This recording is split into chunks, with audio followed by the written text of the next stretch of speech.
conference. And with that, we'll have the revisor kind of give us an overview of those. Chris, do you want to do that, or does Adam? Okay.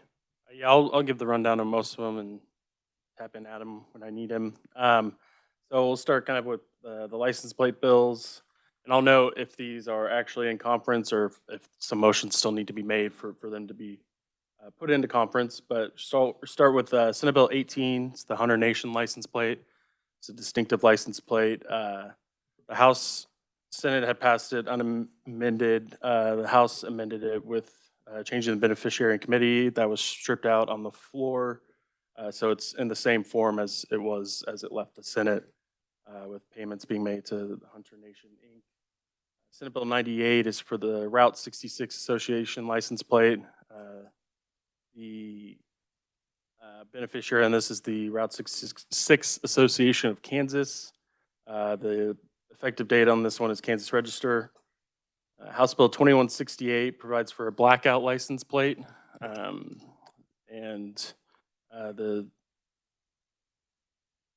blackout plate would be subject to usual license plate fees for distinctive license plates. And the effective date on this is on the Kansas Register as well. House Bill 2169 is kind of a cleanup bill for military license plates to update some definitions for the discharge who qualifies for these license plates, as well as the required proof to prove veteran status. That's standardized throughout the military plates. And it removes the requirement for applications to be made 60 days in advance. The effective date on this is Kansas Register. And this, the House has appointed conferees for House Bill 2169. The Senate still needs to appoint conferees for this bill to be in an agreement. It is conferenceable since it passed both sides, but yeah, it's not quite in conference yet. House Bill 2201 provides for the FFA distinctive license plate. The beneficiary in this being FFA Foundation, Kansas FFA Foundation, with the effective date being Kansas Register. Moving on to House Bill 2289. It's kind of a cleanup for general license plate statutes. It changes how many personalized license plates can be issued for a single vehicle from 2 to 1. Removes certain requirements for the registration decal to contain the county abbreviation, as those are printed on plates now. It also authorizes shipping to customers for license plates orders, and the effective date on this is Kansas Register. And that one also, the House has appointed conferees, but Senate still needs to appoint conferees on 2289. Moving on to memorial highways and designations, there's House Bill 2029, which provides for the Representative Marvin S. Robinson Memorial Highway.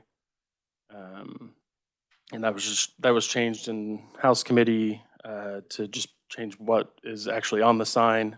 So it'll just say Rep. Marvin S. Robinson Memorial Highway. And the Senate, I think, had changed the effective date to register. There's House Bill 2124, which provides for the Corporal Monty Wayne Forrest Memorial Highway and the POW MIA Memorial Highway and the POW MIA Memorial Bridge. The effective date on this is also Kansas Register. And then House Bill 2263 provides for the Chris Norton Memorial Interchange. Again, the House has appointed conferees, Senate needs to appoint conferees, and this effective date on that is Kansas Register. Moving on to House Bill 2122.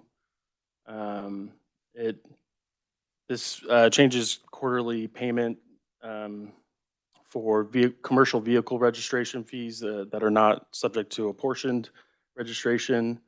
The quarterly payment threshold for when the quarterly payments can be made for that annual registration is changed from $100 to not less than $300.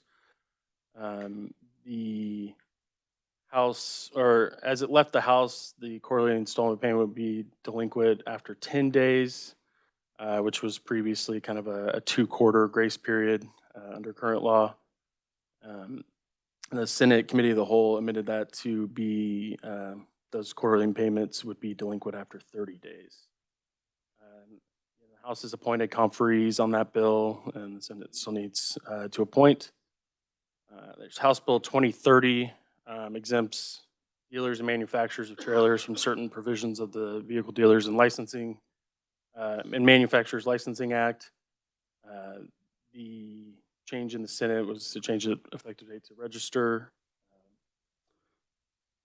Going on to House Bill 2031, there's a driving instructor bill, which would allow, as it let the House amended it to include a driving instructor or a motorcycle instructor could have a license issued by any state to qualify as an instructor, along with other requirements in that law. The Senate changed the effective date to register, and House has appointed conferees on it. Senate still needs to appoint. And House Bill 2121 is conferenceable, but it has not. It passed the House 99-20. It did not pass the Senate. But it increases electric motor vehicle fees, changing those for plug-in electric and all electric vehicles. The EV fees for plug-in hybrids were changed from $50 to $100 as it left the House. And I believe the Senate amended that to where the electric hybrid, it separates out electric hybrid vehicles, plug-in electric hybrid vehicles, and all electric vehicles. The Senate had changed all the electric hybrid vehicles to $85. The plug-in electric hybrid vehicles would be $100, and the all-electric vehicles would be $165. There are also truck and truck tractors that are electric hybrid or plug-in electric. They would pay an increased fee from $40 to $125, and all electric trucks would pay $200. And as I said, the Senate had broken out the $85 for electric hybrid, so that was the difference on that. And that's all. Now, I'll have Adam explain Senate Bill 9, which is also conferenceable since it passed the Senate original contents. Thank you, Mr. Chairman. Senate Bill 9 was a bill that passed the Senate. When it came to the House, it was essentially changed dramatically where it no longer reflected the contents that were previously in Senate Bill 9.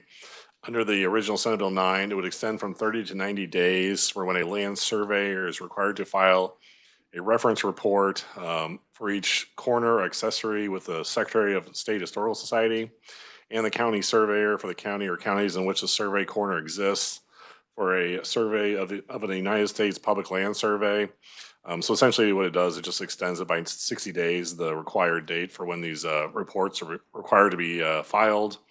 And if there is no county surveyor, some counties apparently don't have county surveyors, there's also provision that the report will be filed in a county office designated by the county commission.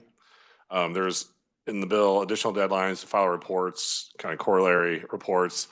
The deadlines would be extended from 30 to 90 days. In the event that a United States public land survey corner or any related accessory is likely to be altered, removed, damaged, or destroyed, a land surveyor shall also file a restoration report within such extended time period.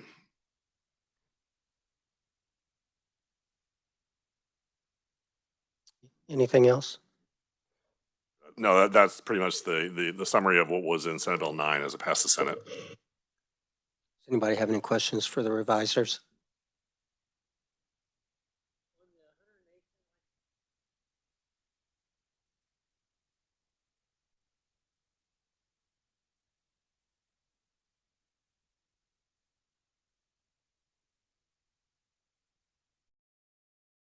Yes, sir. As it left the Senate committee, the bill stripped out section 2, which would have amended those initial issuance requirements for distinctive license plates. So yes, it did. That remains stricken in the bill. Any other questions? Want to give us just a second, and maybe you guys can have a second, and we'll see if we can come up with some agreements on some of this. Sorry,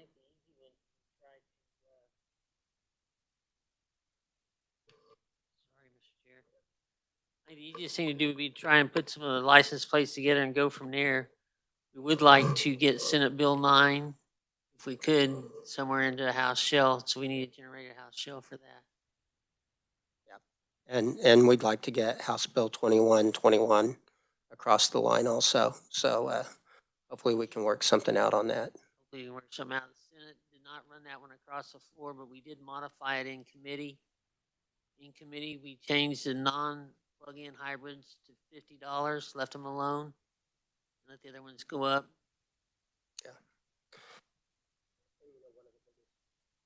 One of the biggest problems that we face in the future for adequately funding our highway plan is the increasing fuel efficiency of our internal combustion engines. If you look at the actual fuel tax from 2003 to 2024, it's been basically flat.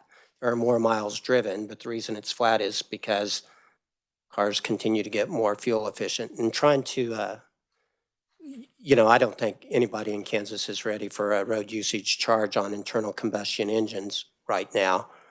But, that's what we were trying to start to nibble at with that hybrid fee, was addressing that issue right there. You want to start with license plates, then we'll. So, I think we'd be good at putting it, I guess the rules allow us to put 4 bills into one other bill. so when I looked at it, Mr. Chairman, I looked like to me we could put SB 18, which is Hunter Nation, 98, which is Route 66. I know that's important to your side. And then House Bill 2168. We could put all of those into that FFA license plate 2201. Those are all just license plate naming bills. Would everybody be good with that?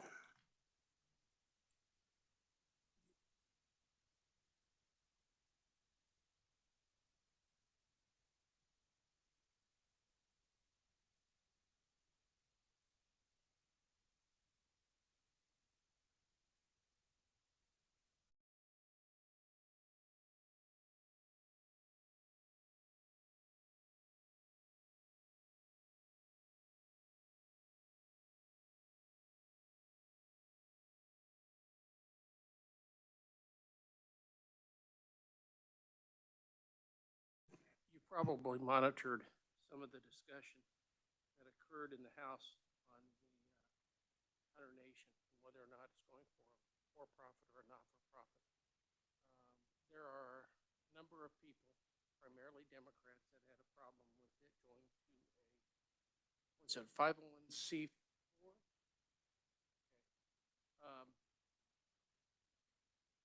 Since there is some controversy with that, is there a possibility of putting it in a separate bill so people can vote up and down on it, and then we put all the rest of it together?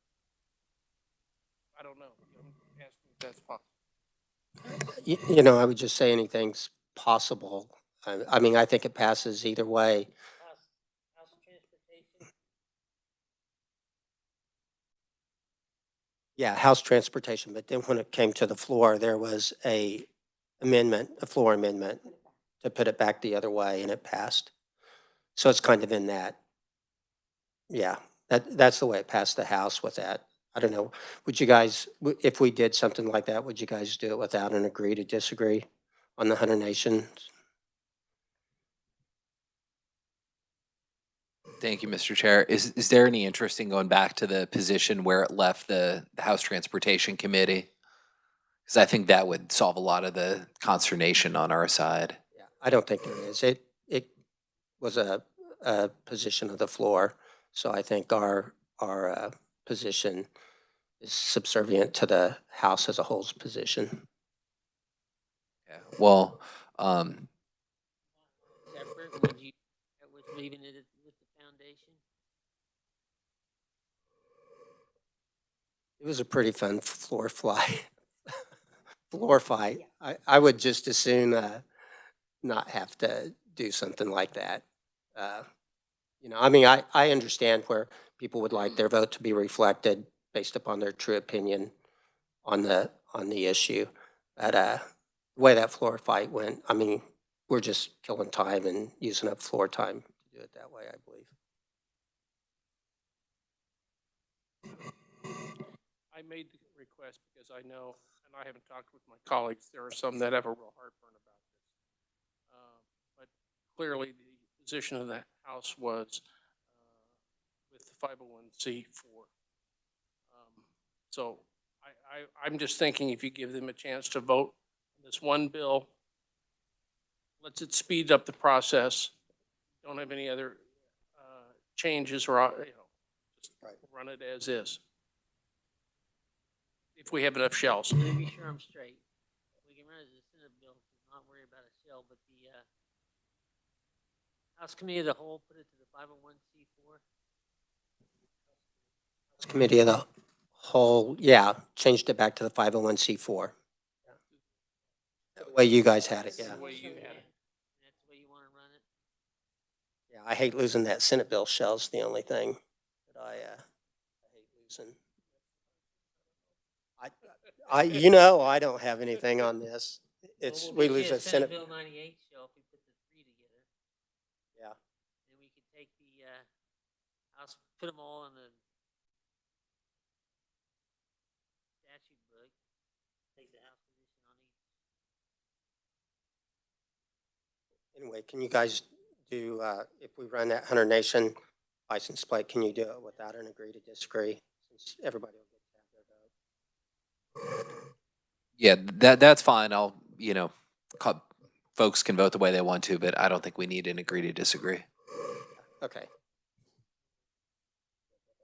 That way everybody can not feel like they're being pushed into a vote they don't want.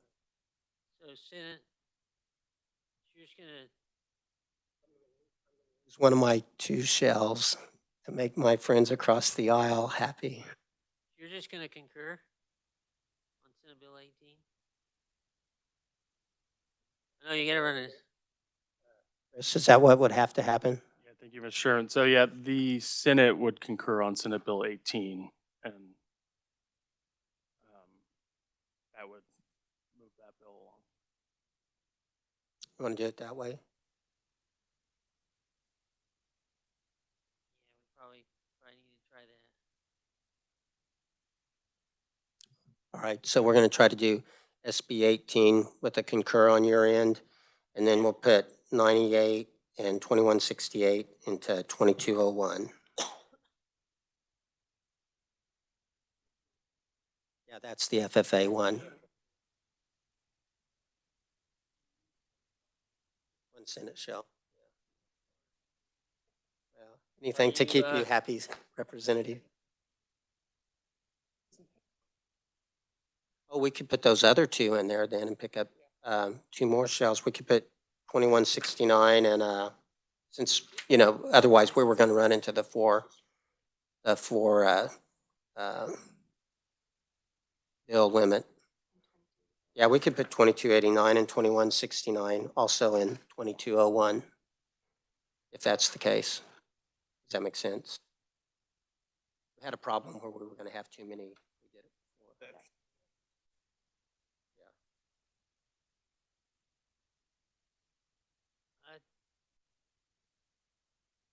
2289 with the going back to the House position on the effective date.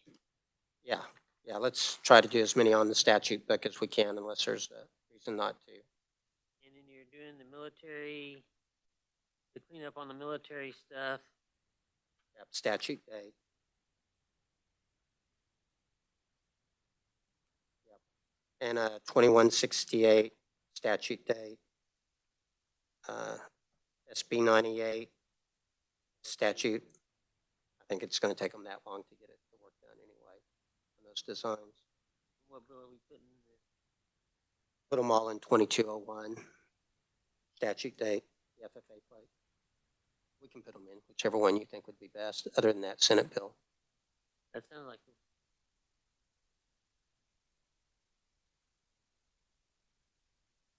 the House bill, so you save your Senate shell. Yeah.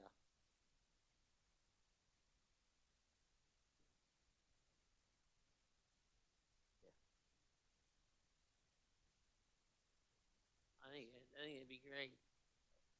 Let's Guys conference understand meeting. Yeah, I'll repeat the agreement back so we're clear. So on Senate Bill 18, that would be a separate motion to concur by the Senate. And then the conference committee report would be on House Bill 2201.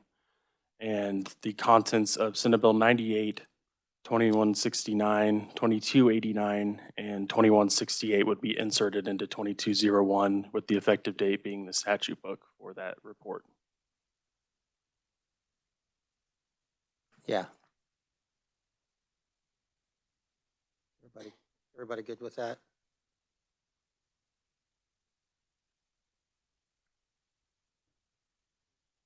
Come down to the memorial dedications. It's after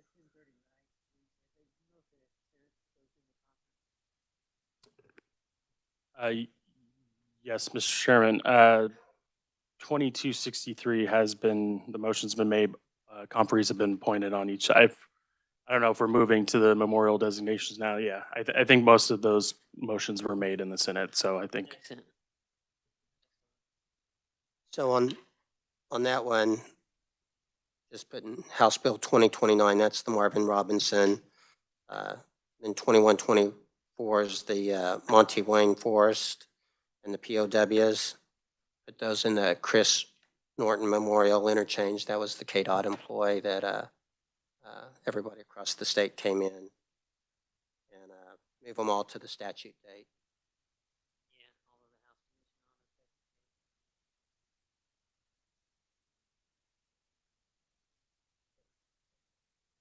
Yeah, 21, 24, 22. 2263. Let's go. Everybody good with that?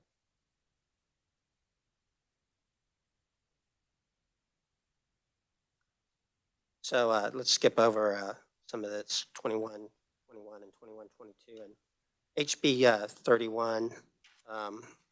2031. Yeah, 2031. That's that Missouri, or letting people out of state teach motorcycle and drivers ed. You know, I think. We would like to ask you on that one to leave it at effective date in the register so that they can do it for summer school. But then become effective to July. The instructors will still have to have a Kansas one for summer school, particularly in the Olathe and eastern part of our state.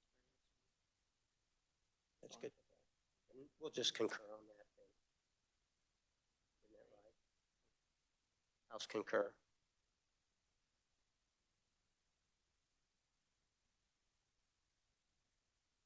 And then 2030, that's that trailer one. I don't think there's anything to bundle that with. You know, if we concur on that, that would save you guys some floor time. It would, but you might want to write a report on that to bring it back to statute.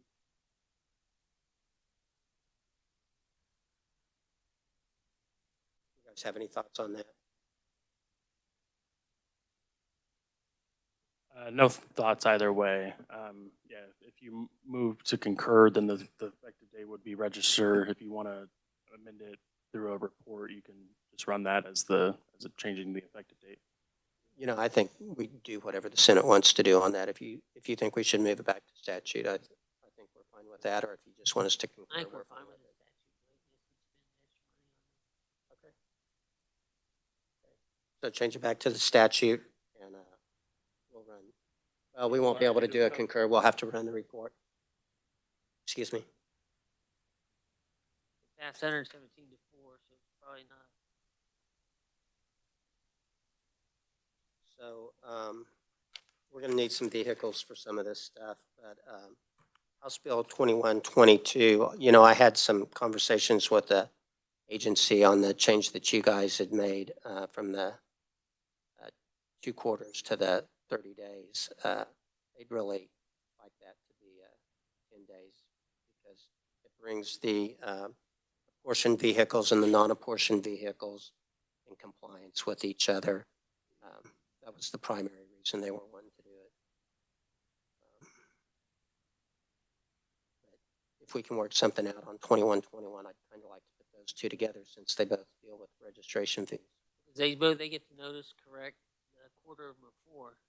So they actually have the notice, and they need to pay it for 3 months. They know that that's coming. And so if you leave the 30 on there, they have to have separate deal for the computer system, or it'd be the same if we left it back to the 10. Yeah. So we'd like to stick with.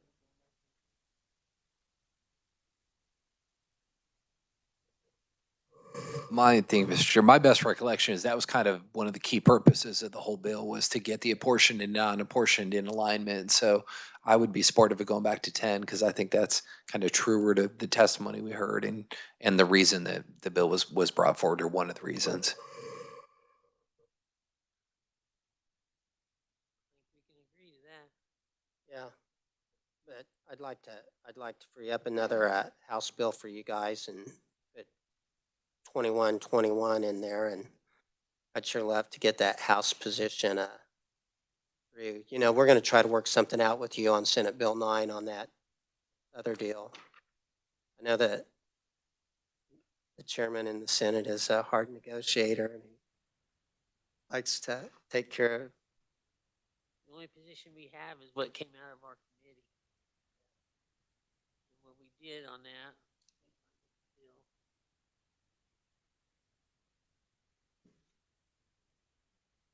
is we took the House position on the EV plug-ins for changing it from 50 to 100. The House position for all electric from 100 to 165. You accepted your House version for the $30 for all electric motorcycle fees. We added the fees for the trucks, the plug-in hybrids, 125, and all electrics to 200. The difference is where you added on this regular electric hybrids, which basically only have a smaller battery and a starter motor that runs. It does increase the fuel efficiency because it keeps the motor spinning without giving fuel or injector pulses to them while it's spinning. We left that at 50, which is $10 up, instead of taking it to the 85. Yeah, you know, we had conversations with the automotive manufacturers. I think the bill originally started out at 90, and we worked with them to try to find what the right number was, and they came back with 85. I mean, the problem with all of this is well, gas has its advantages, you know, the more fuel efficient you are, the less gas you buy. You know, is there any way we could make us feel warm and fuzzy and get us 65 on that instead of 50? You know, I do think that's the biggest thing that's affecting our funding of our highway system going forward is the increasing fuel efficiency of our internal combustion engines.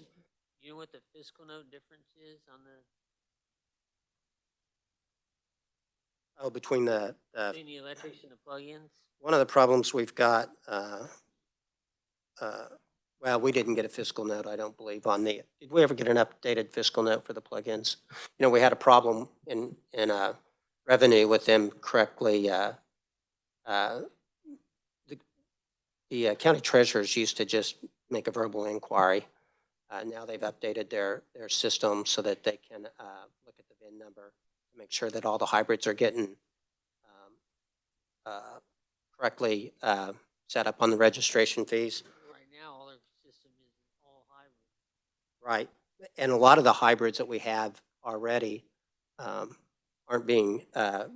getting charged a registration fee like a hybrid. They're getting charged the regular one. I know this is anecdotal, but there was one person in state government, his son has a plug-in hybrid and it's paying the regular registration fee, not even the hybrid one. Let me see if I can find that fiscal note. You know, you bring all this stuff to this meeting in 2121.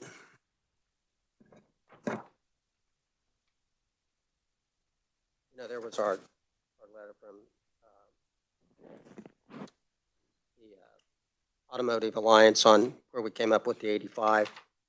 And again, I'm sure you guys saw this same thing in your testimony, showing how a regular car driving 12,000 miles, and you know, the average car in Kansas drives 15,000 miles, but pays $40 in registration fees and $125 in fuel fees. The average hybrid, they've got it 39. I think they had us change that number down there to 38.5. That pays $50 in registration fees and $75 in gas. And that's obviously, though, a hybrid Tahoe and a hybrid Prius are two different deals. And by the way, we appreciate you on the plug-in hybrids because there's a huge difference there based upon your driving behavior. And then, of course, that's what we were trying to get to, is this 165 that the regular gas person is paying year in, year out. I'm looking for the fiscal note. Does anybody have the fiscal note? Any of the staff? Or, you know, we also had testimony in our committee that Kansas has one of the lowest hybrid fees of any state in the union. And it's because one of the unique things about Kansas is most states, when they put an additional fee on for hybrid and electric, it's an addition to your base registration fee. We replaced it. Yeah, we replaced it, and that creates some of the confusion by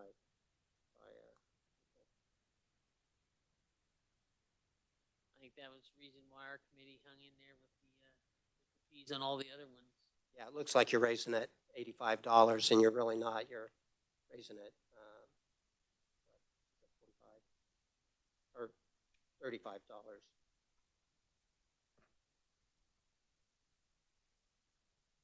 I don't know. You guys want to talk about that? Can we get 15 on that? Can you get it?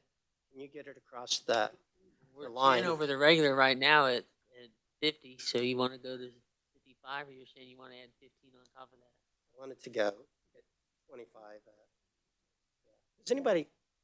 Did you find the fiscal note, Jill? Jill Shelley, Legislative Research. There's no updated fiscal note provided by the Department of Revenue.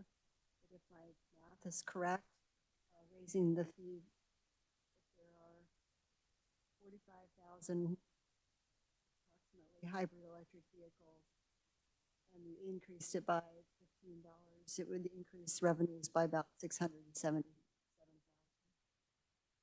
how many plug-in hybrids do we have?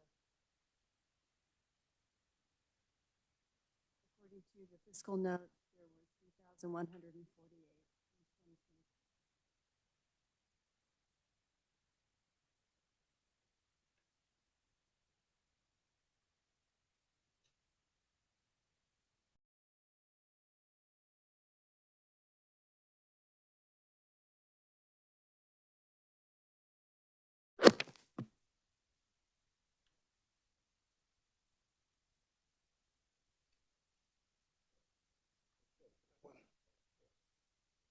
Would you consider going to 60 on the electric hybrids at $10 extra? I should have started out at 80, shouldn't I? We would have probably hung at 60. My concern is making sure that we don't lose it. We haven't had discussion. We had some discussion in a chairs meeting and in a brief discussion at the caucus, before caucus actually, about the fees.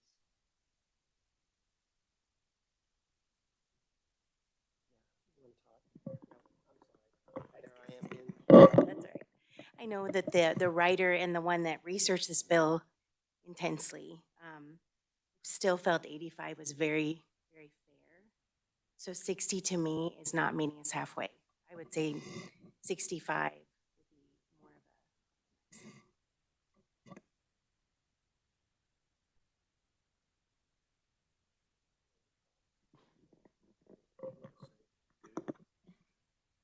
Maybe I don't want you to say anything. I just want you to sign the conference committee report.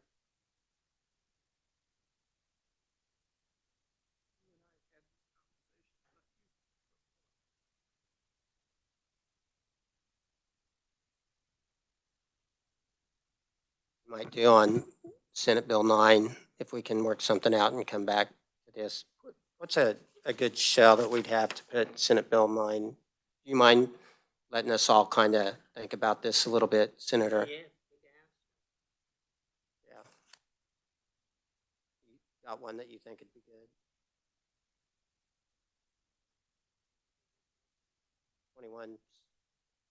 2168. We can get everything worked out. You guys understand what we're doing on Senate Bill 9?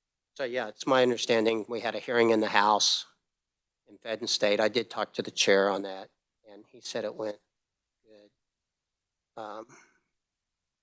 So, you know, we can get everything else worked out. We'd like to work with you guys on that. Giving you Senate Bill 9, we get Senate Bill 2121. Take the House position on 2122. Excuse me.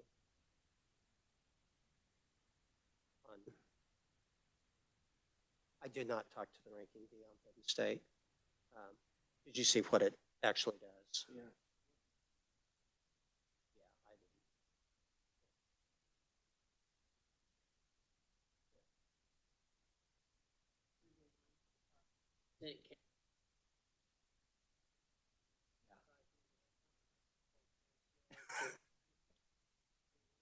To take care of it. Yeah.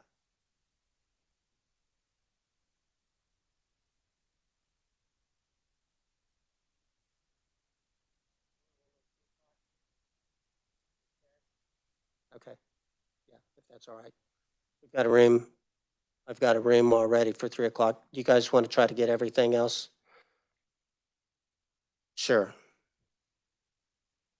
Thank you, Mr. Chairman. Just to summarize the agreements we have so far, I already mentioned the one for 2201, which is inserting the contents of 98, 2169, 2168, and 2289 into that bill, with statute book being the effective date.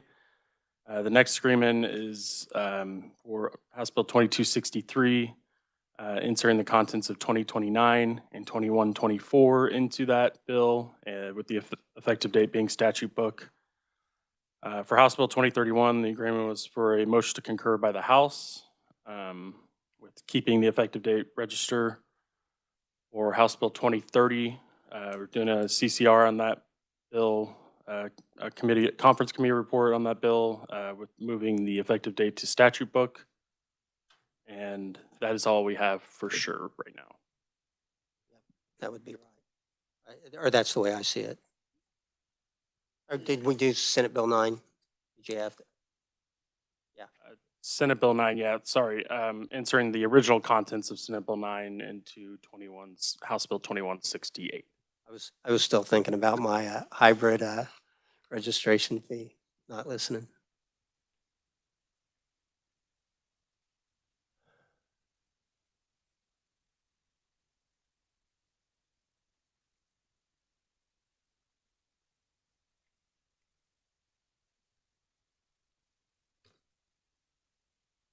All right, is there any further questions or business, or need some time to digest? Okay. Yeah, that's kind of what I'd like to do. Save a shell for somebody. We'd like to get 65. We want it to pass, though. There's a lot of important policy in that bill. I mean, we spend a lot of time on it, and we do want to make sure it gets over the line.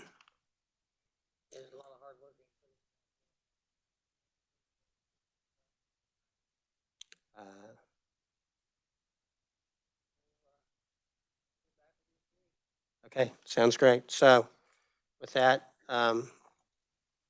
just so. The worst, we could always put 2121.